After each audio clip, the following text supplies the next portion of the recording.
Welcome to episode 8 of the Ulster Hurling podcast. This episode will focus on and provide ideas and tips around coaching attack and play. If you enjoy this content, hit the like button, and to stay in the loop of upcoming content, hit the subscribe and the bell notification button. To refer back to or to jump to a section, the video is timestamped. These sections, videos, and all the links discussed can be found in the description below the video by clicking on the Show More tab. We hope you enjoy. In this episode, I am joined by Danny Turner, Ballygallock GAC, Down Senior Hurler and Regional Hurling Development Officer for Ulster GAA. Eamon Blaney, I'm from Ballycran Club in County Down. I work for the Ulster Council as a Regional Hurling Development Officer. My name is Aisling McManus from Leitrim Fontenoys and County Down, and I'm a Key Stage 2 coach with Ulster GAA. Hi, I'm Ryan Gaffney from Middletown, County Armagh, and I'm the Growth and Participation Officer for Ulster Camogie. Okay, so in terms of development attacking for hurling like underage and senior, I do believe the two vary an awful lot. Regarding our underage players or youth, anything below under 12, I don't know whether you can develop the aspect of it or not. I think at that age, as alluded to in previous podcasts, you're more so developing basic skills in order to let them, as they get older, be able to perform attacking plays or striking the ball better. But at a very young age, we're just looking at our basic skills, our striking, our touch, our ball control, our basic movements, allowing the kids to move well. And I would put that category right up to under 12. I just don't see any relevance in a coach putting too much emphasis on one kid to be the lead attacker or the playmaker or anything along those lines. Although at those age groups under 10 or 12, that you will have your stronger kid, boy or girl, who'll lead the line for you, who will score your goals, who will do everything for you. And as much as we want to encourage that child to keep doing those things, we need to be bringing the rest of them on with them and developing a skill base that will allow all the kids to come together. And when they get to an age where they're more coachable and more receptive to instructions, that they can then go on and deliver a style of play that suits those players. So at that age group, I wouldn't be too worried about forcing playing in a certain way or forcing one boy or one girl to be the main player. You want them all playing. And I would encourage coaches as that age group of kids to let them play different positions. Let one game put your stronger player up front, and then the next game bring them back and let them play centre back or full back. That would be my way of doing it. When we're looking at our underage, we sort of want to focus on trying to really look at not really specific attacking styles, but more just general understanding of how we attack when we're playing hurling. So we want to look at giving the ball off with the best option and taking our shots when they're on. There's no real need, in my opinion, to look at real tactics, especially from under 11s and below. We want to just get players playing and playing as much as can in every position. All children just want to shoot and shoot and shoot. What we want to try and do is encourage through our session structure. We can build on different ways that we can look at our attacks. So we can look at passing the ball off for a better shot, shooting at a better. As we move into the older age groups, that's when I think kids can start taking instructions on board more, and you can then start to identify your probably stronger kid or your stronger boy or girl who is going to be your not so much your fulcrum, but your player who's going to score the most for you and what you can work off. So a lot of attack and play in hurling, in my opinion, from my experience, is based on what players you have available to you and what those players can do. The kids are more receptive to instructions. You can start putting them through drills. You can start to encourage them to be shooting more at training, making decisions on the ball slightly, nothing to what we would do in the senior training, but encourage them to be, put them in scenarios where they're scoring all the time, they're passing, and continuing just to work on those basic skills. A few activities that we can try and do would be the likes of 2v2 or 3v3 games, attackers against defenders. This replicates exactly what a player will be seeing on the pitch. So this could start by the coach out round midfield, hitting the ball into the wing, and a player going out and attacking it and trying and working way in to get a goal or a point.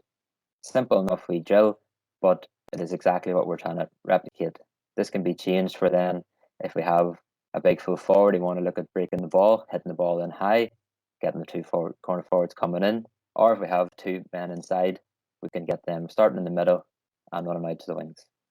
If you're going along the lines of playing with a big full forward, the idea would be that the ball is coming in high and they're either catching it or breaking it. So what we want to do is have the full forward as close to the goalkeeper and the edge of the score as possible, and have our corner forwards in around the D or the corners of the D, so that whenever the ball comes in and it breaks, they're coming and moving in towards the ball. If we're getting the ball and moving in, then we're moving towards the net, and that's where we want to be going. And the principles of what I would be looking at in terms of, I say, a minor team or under 16 team that I'd be taking would be movement on and off the ball, the ability then to score when they get the ball. So you have your, first of all, is your movement, when to run at a player, where to run to create space. When the player then receives the ball, can they actually do anything with it? Can they shoot? Can they score?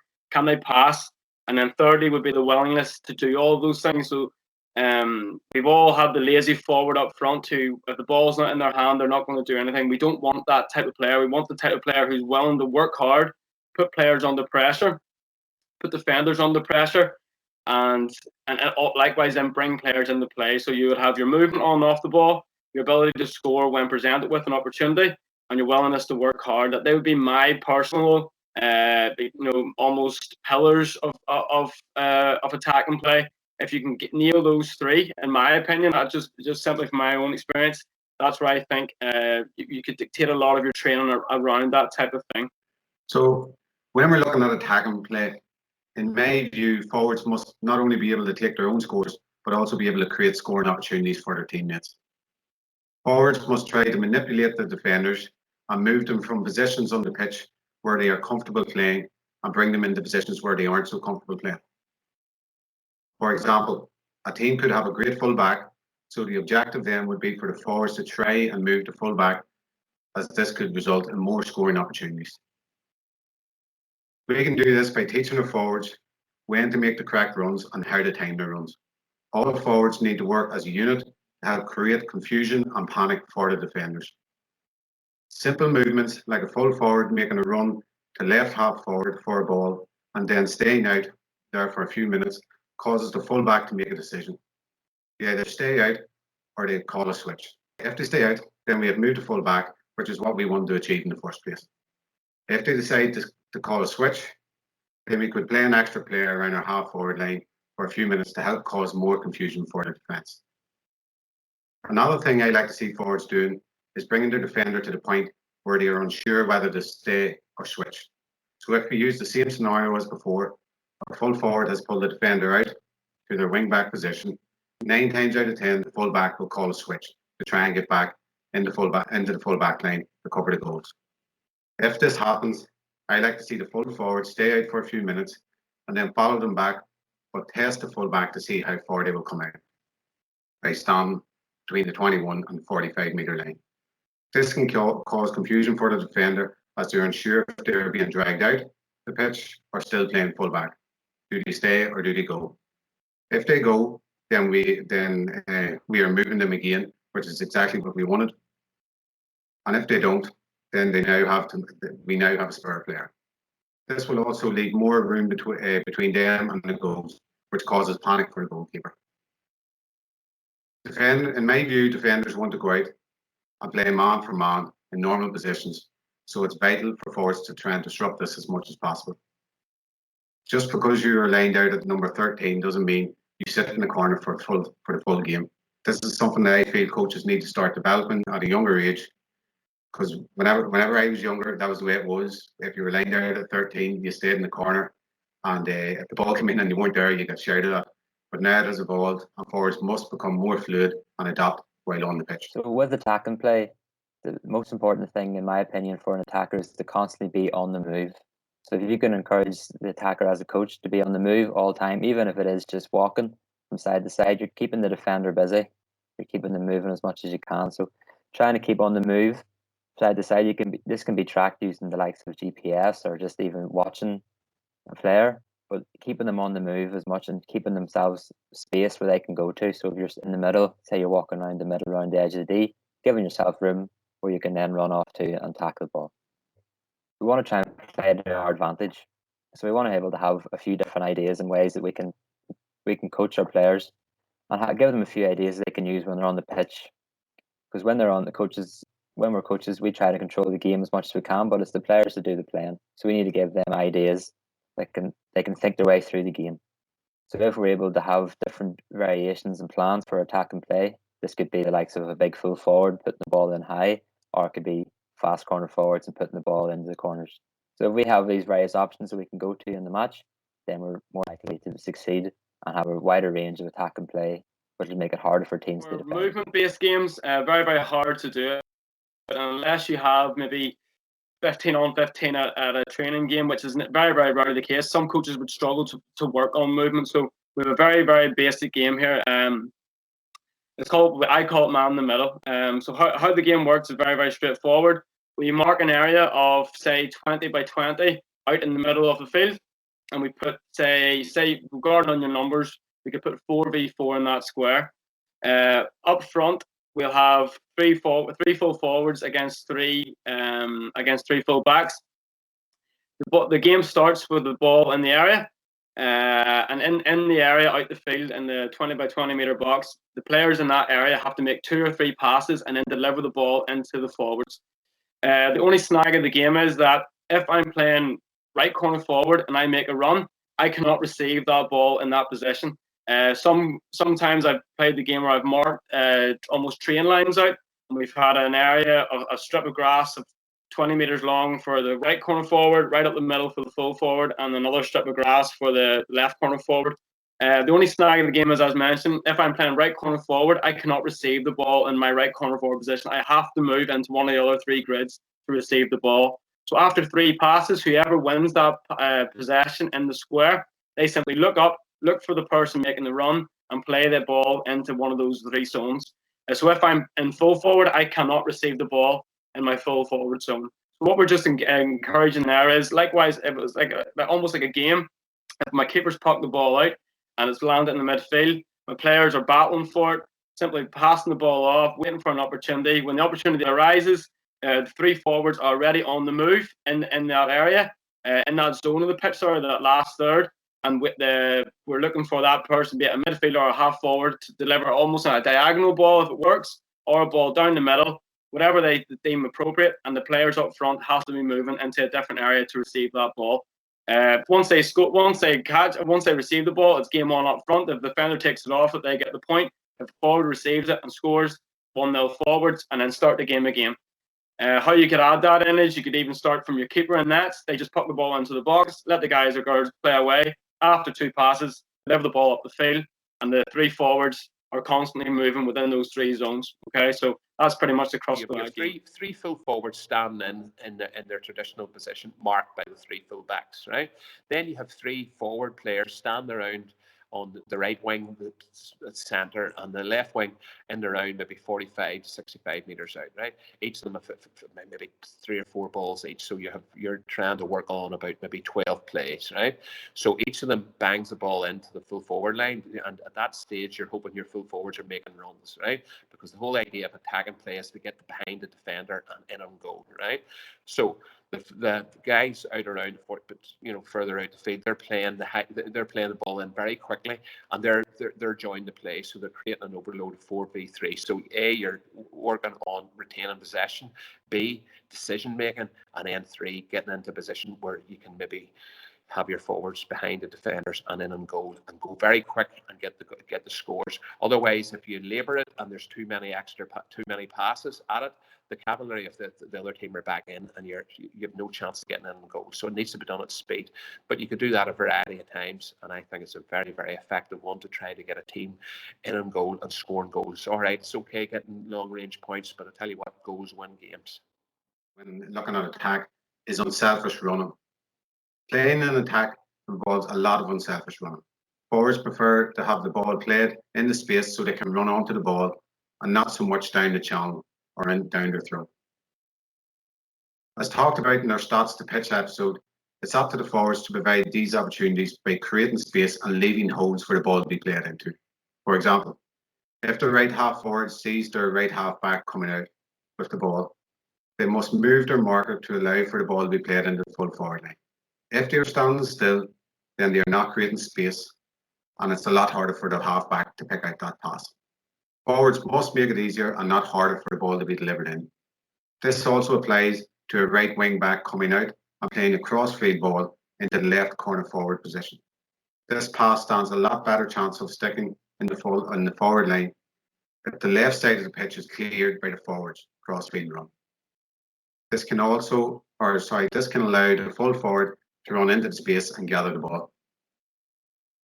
All of these movements will help the defenders or midfielders when playing the ball in, and also make it a lot easier for the forwards to get onto the end of the ball. But this cannot be achieved without a lot of unselfish running from the forwards. If the forwards are standing still and not creating space, then it is not making it easier for the defenders and midfielders to play the ball in. In order to help instill this unselfish running into forwards, we can use an exercise without the ball, as demonstrated by Eamon O'Shea from Tipperary. Commentary, so I'll be describing where the ball is and where you want to be. So I'm just going to describe where the ball is, where you want to be. So like before, 2 has the ball. Remember, your movement is a little sharpish.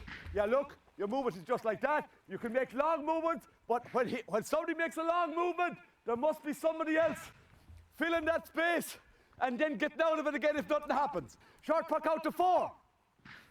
4 to 7. 7. Block down. 6 has it. 6 has it. Back to 5. Back to 5. Midfield, 8 has it. 8 has it. 8 has it. Good. So all the time you're just doing a 30-second there. Who knows what happened after 8? Those guys have got to be working so hard down here, and if 8 gets the ball, all he has to do is belt it in. So I'm not looking for precision from 8. I'm looking from 8 to get a ball. So as the way the game's going at the minute, regardless if you're 6'4" or 5'7", decision making is everything. And I firmly believe that regardless of your physical attributes or your stature, if you're a good decision maker on the ball, if you can have 4 or 5 of those in a club team, then your team will tick very, very well. Decision making around when to shoot, where to shoot, when to pass, when to run at a defender, where to pass the ball, where to run to. All those things can be developed through games, and I firmly believe that in small-sided games, 3v4s, 3v2s, making more of a game scenario, as opposed to putting them through drills and short and just long shooting and things like that. I don't see a value, and I see more value in marked out an area, and it's an overload type of game where you're asking the players to do certain things, or you're putting more defenders in to make the forwards think, and you're just trying to prepare the players as much as you can. We like to encourage them to start using their senses as much as possible. Like defenders, forwards must try and be aware of their surroundings at all times. When a forward secures the ball, they have to make a decision. They either turn and take their player on, try and score themselves, or lay the ball off to a teammate. These decisions are made easier if a forward is able to scan the area quickly. A good forward will normally know what they are going to do with the ball before they secure it.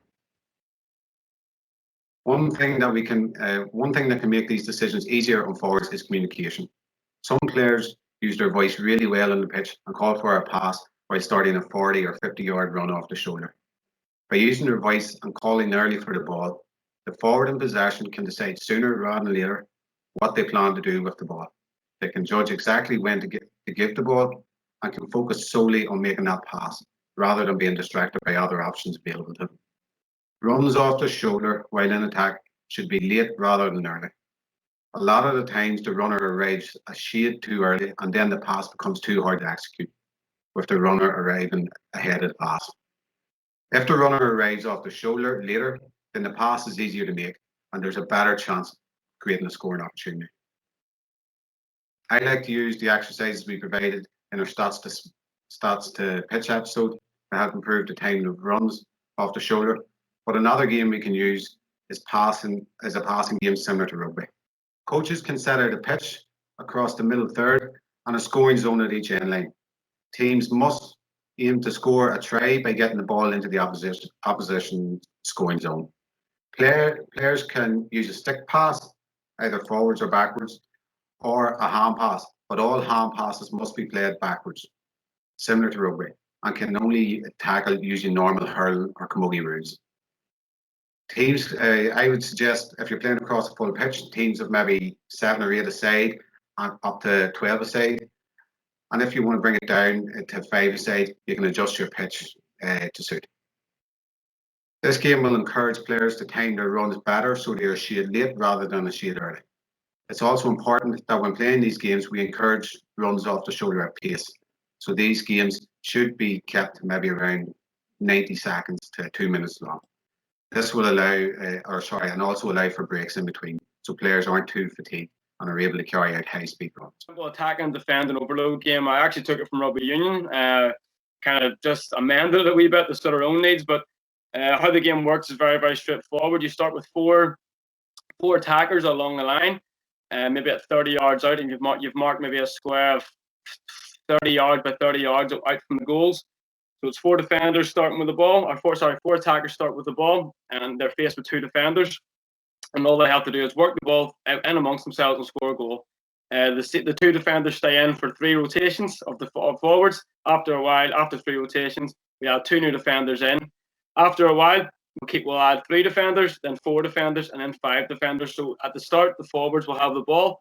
4-on-2, you'd expect if you get a 4-on-2 in a game, that every time your four tackles will beat the 2 defenders. It should be, if the skills are good enough and the decision making is good enough. After a while, things will happen quicker and the moves will become almost slicker, and the 2 defenders will become irrelevant. 3 defenders against 3 defenders against 4 attackers becomes a bit more even. We can have a man pressing the ball. We can have 2 guys sitting back or marking, and it just makes it slightly harder for the forwards to get a shot off. Again, if we have our keeper at training, put the keeper in nets and let them batter away at it. Again, as we go to 4-on-4, then it's even game. The forwards will always start with the ball. They'll move in and attack, and it's up to the defenders there to pick the players up, sit back, and they make decisions based on what they see in front of them. Coach can stop the game at any time. So after a while, then, as I said earlier, we end up flooding our defence. We put 5 defenders in against 4 attackers, and that makes the game completely on its end. So the game, we could have a goal inside 30 seconds. The game might go on for a minute. How the defenders get the score is they simply run the ball past where if they dispossess the forwards, they run the ball past where the attacker started, pretty much like a try in rugby union. So in relation to our forwards who are in possession of the ball, you take the scenario of a 4v2. At any one time in a game, if it's a 4v2 in a game, county game, club game, whatever, you'd expect the 4 to take advantage of the 2. So what we're looking for is the guy in possession or the girl in possession of the ball. They have a number of options. They can either run the ball straight to the goal and try and beat the 2 defenders, or they can pass the ball to the boys or girls who are in their team. Okay, so what we're looking for, if I'm not on the ball at the start of that game, I'm looking to run into an area where I can receive the ball. So I'm almost making so if I'm running into space, I'm making the person in possession of the ball, I'm making their mind up for them. If I make a run and there's an overlap on it, I'd expect the person to give me the ball. We're looking to just make that decision making a lot quicker, repeat those scenarios as much as we can, so that when we're faced with it in a game, the player knows instinctively what to do. If a teammate has made a pass or made a run, the pass is delivered straight away. So the person in possession can either run it or pass the ball. So when we're doing our activities and games, in my opinion, the best game for attacking play is playing the game itself. So if you have a big full-side game, it's important obviously to look at our drills and understand how we want to play the game and work on our tactics, but the best way to practice it is by playing a match itself. So if we're able to play a game, we can understand better, see how the game works on a full field, and understand if we need to change or adapt our situation where we need to. We see all the top players like Patrick Horgan, Aaron Gillan, all of these guys, Tony Kelly, every one of them, fantastic athletes, fantastic hurlers, but great team men as well. You know, every one of them is working hard. Their movements off the ball, their movement when they do have the ball, how they're bringing other players into play, and likewise, they've maybe 4 or 5 great hurlers around them that all interplay and work towards how can that team perform the best they can. The game has changed an awful lot as well in the last 5 or 6 years. There's a lot more players coming from deep now, keeping the ball. Even the bigger athletes are now not playing the big man type of game. They're running the ball through the lines a lot more from deep, and that also can be dictated and worked on at training. So regarding the way the game is played now, we have coaches in the south there, for example, with high profile teams like Paul Kennard. He is a number of massive big athletes at his disposal in the Limerick team, but they don't. That we're not playing the big man type of game where it's high catching and robust tackles. It's passing, moving, creating space for one another. The game has changed an awful lot, and the more we have kind of players who can make decisions on the ball, that can create almost an easier score, the better. That's the way the game has been played now. There's a fantastic example here in one of our clips of Declan Hannon scoring from midfield. It's worked through the lines, big men, fast passing, and good strikers of the ball. Again, years and years of basic skills, all performed at a very, very high level. And again, all their training and even our own training at the minute there is all based on how can we keep it, how can we create a score, how can we create space. And very, very, very often, or very rarely, sorry, is it route one, let's go down that all day long. And maybe you can make an argument that if you have that type of player, yes, it's a great asset, but it's more so based around using every player you have, having them make decisions on the ball to the betterment of the team, be it a simple pass, be it a long pass, and all of those can be worked on via training. And again, as I alluded to earlier, your 3s on 2s, your 4s on 4s, 5s on 5s, all things that work on when to pass, where to run to, and how to create space for your teammate. I suppose when we're looking at attack and play, we may as well look at scoring goals. In order for teams to score goals, it's vital that the forwards use their movement to open holes in front of the goalkeeper. Again, we can use unselfish running to create these holes to help pull the full back line out of possession. We also need a lot of support runners to help the person in possession. Analysis of the 2019 All-Ireland Hurling Championship showed that out of 53 shots saved by goalkeepers, only 2 were taken from inside the large rectangle. Whereas when we look at the location of all the goals scored, we can see that the majority were scored from within the large rectangle. This tells us that we must encourage our players to refrain from shooting until they are inside that scoring zone. This is not as easy as it seems, as forwards tend to want to score brilliant goals and aren't satisfied unless the ball rips the net. To help encourage this, we can use exercises such as 1v1, 3v3 or 5v5, but introduce the runner coming from deep, demanding the ball. The forwards' aim is to use their movement to create space for the ball to be played into, secure possession, and work a goal through support play. But the strike on goal must be from within the large rectangle. I would call it's a bit like the American football one's called the Hail Mary. So basically, and it maybe happens maybe 2, 3, maybe 4 times in the game, but you do have to prepare for it. And that is where the ball's just hoofed into the full forward line, generally big man in the full forward line. So the whole idea of him is the ball's coming in high. He either needs to catch the ball or bat it down to the corner forward coming on. And basically, it's not very scientific, but it does work. I remember back in 2015, Ballycran were playing Ballygalget in the championship. I think there was 2 minutes left. Ballycran were getting beat by 2 points. The management threw on a big fella. Skimpy's his name actually, threw him in. He's about 6'5", and sure enough, the ball, big high ball in, came up. He got it, bang, goal, but disallowed. About a next play later, ball gets it, he lays it off, goal, draw game. Ballycran then get up the field or get back down again, score another point or 2, and they won the game by 2 points. All right, it's a Hail Mary. It's not very cultural, but at the same time, your team has to be aware of throwing that ball in, and your forwards need to be sniffing around and getting in very quick, because attacking play is all about speed. And if you do things with a cool head and speed, you'll get goals. Some resources I would use for developing my attacking plays would be using the likes of Give Us a Game book by Ger O'Connor. It's full of very good ideas on different wee games that we can look at, focus on different skills. If we want to look at it, maybe it's passing short, if we want to take an attacking approach in that respect, playing the ball around. Or if we want to do long striking, there's games for it too, putting the ball into the corners or into the full forward line. Another good resource would be Barry Milan on Twitter. A lot of detailed drills and explanations to help us develop our attack and play.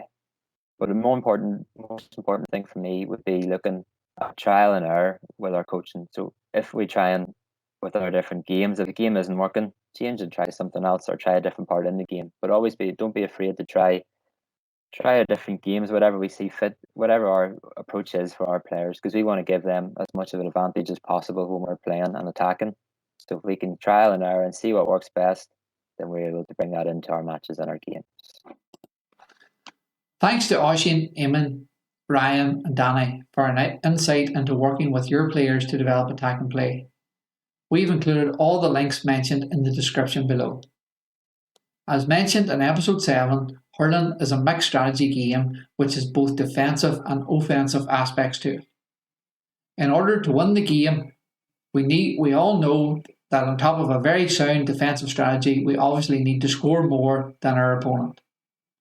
I believe the key to unlocking these scores is to be as mobile, have as numerous threats and be as dangerous as possible. To keep it as simple as possible when working with your players, my belief is that there are 2 key principles to attacking play. These should help to guide your approach, but like in the defensive coaching podcast, these must be taken into context, and it's not too often the same exact situations appear. When trying to develop attacking play, and I suppose looking at how we defend against this, you should be aiming to get these 2 aspects into your condition games or scenarios when you are coaching. The first principle is shooting, and in particular being accurate. Danny and Oisín highlighted this in the attacking basics section, where the plan should be to get the basics right, find the best options, and take the shots when they are on. So this makes sense that in order to score, our shooting needs to be worked on, and in particular the accuracy of these shots. It would make sense to aim to be shooting from less difficult angles and for individuals to find their range for their ability. For your team then, and in particular your young players, it's important that we expose them to all of this, providing opportunities to test their shooting accuracy and put them under pressure from unopposed to token tackles to full-on contact and overload, say 5v1, 3v2, 3v3 scenarios. I would argue that nearly all of your activities need to have a scoring aspect to it. Also, try to refrain from typecasting players early on into certain positions. Allow them all the opportunity to practice their shooting, as you never know when they might be called on. So if the shot isn't on due to being covered or marked, poor angle or out of range, etc., then the other principle must be to retain and move the ball into a shooting position. The lads focused and gave a lot of great ideas on, as Ryan said in the movement section, either take your own score or set up a teammate to take theirs. This can be done by moving with the ball, moving off the ball, or moving the ball to develop the attack. But one thing is clear from the lads. It involves a lot of decision making and a lot of hard work. As Oisín says, it's the players who do the playing, and in order for them to think their way through the game, we should try and set up these type of scenarios which they will face in the game. In order to support these principles of attack, there are a few considerations which players must be and should be exposed to develop their attacking game. Some of these are very similar to the defensive ones, and if they aren't, well then they're the exact opposite of them. These aren't in any particular order, and players may not face them all at the same time, but by exposing them to them and learning from the outcomes, it should provide you with a more rounded player. The first is the game situation at this particular instance. Will you look to attack any different if it's the first half or there's 2 minutes left and say you're a goal down? Thinking of the what ifs. What if you're a man up? What happens if you've got a free in your own half back line? What happens if you're hitting short puck outs? Or can you develop an overlap to get the ball into a better shooting range? Does your team work the ball through the lines? Or do they, as Eamon puts it, lump it in? Another consideration is the structure within the game. This is firstly looking at how you set up and then looking at how your opponent is set up. And how will this change as the game situation changes? Does your opponent play with a 7th defender? Are your half forwards playing closer to the goals or in a more deeper role closer to midfield or your own half backs? Danny mentioned teams will normally set up based on what options and players are available to them. So have you practiced the two-man full forward line, for instance? If that's the format you like to play with, or moving the ball down the lines, or the crossfield ball.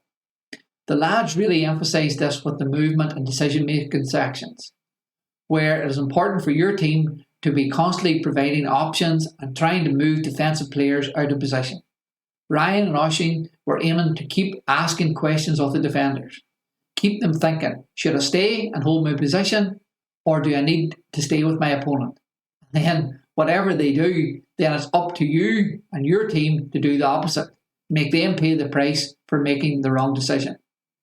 A good starting point for attacking play is to look at creating as much width and as much depth to allow your team space to expose defenders. Leading on from the structure is the consideration of transition and how good are your players at tuning in when they turn over the opponent.